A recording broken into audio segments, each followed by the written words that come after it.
आपण कौन Odia medium school रे पाठ पढ़ुले केमती भाव रे को स्कूल रे सर आपण पाठ पढ़ुले? मु संपूर्ण भाव रे सरकारी स्कूल मानक पाठ पढ़ी ओडिया मीडियम रे पाठ पढ़ी। मोर पाठ पढ़ा आरंभ होची यूनिट 6 क्षेत्र से गोटे प्राइमरी स्कूल थिला मुझे पाठ पढ़ी। तापर मु यूनिट 1 गवर्नमेंट हाई स्कूल रे पाठ पढ़ी। सेठू पास हैला परे बीजेपी कॉलेज रे मु पढ़ी। प्रथमे किछि दिन मु साइंस पढ़िली तापरे मु आर्ट्स को चेंज कली।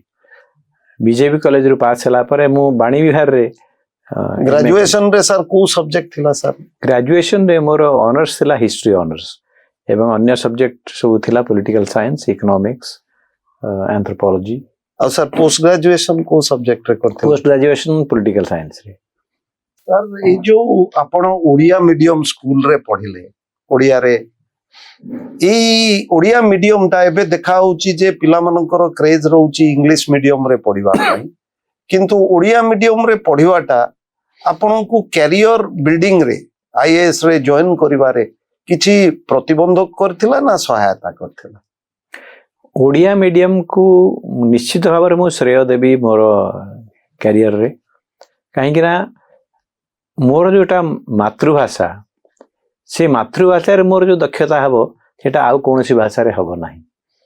तेणु मु जहाँ चिंता करुची ताहा व्यक्त करि परिबी मातृभाषा रे।